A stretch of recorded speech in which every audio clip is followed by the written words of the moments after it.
Hello students, today we are going to read a figure of speech hyperbole. Hyperbole इसको हिंदी में अतिशयोक्ति भी कहते हैं. Let us see the definition of hyperbole.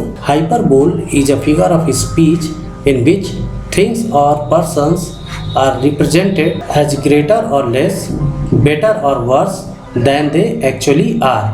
Hyperbole वो figure of speech होता है जिसमें चीज़ों को या व्यक्तियों को बहुत ही बढ़ा करके या बहुत ही छोटा करके रिप्रेजेंट किया जाता है, प्रस्तुत किया जाता है उनकी वास्तविक स्थिति से.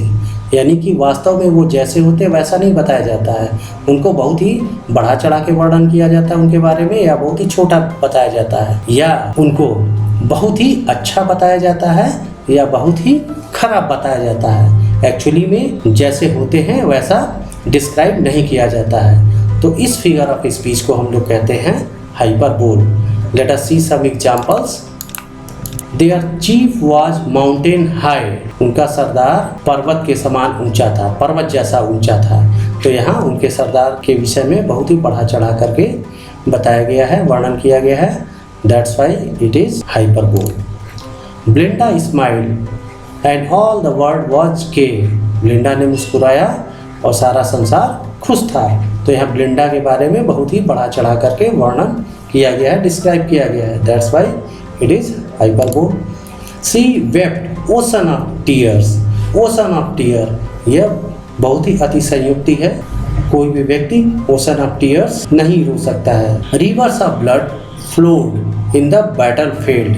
It is also hyperbole. Reverse of blood flowed in the battle field. खून की नदियां बह गई लड़ाई के मैदान में. The man in the cave had the strength of 1000 elephant. यहाँ पर भी हाइपरबोल है. आदमी जो केव में था उसके पास 1000 हाथियों का पावर था, बल था, स्ट्रेंथ था. A cry that would raise the dead from the grave.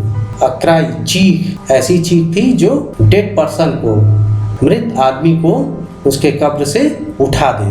तो ऐसा संभव नहीं है. जो आदमी मर चुका है वो चीखने चिल्लाने से फिर से नहीं उठेगा.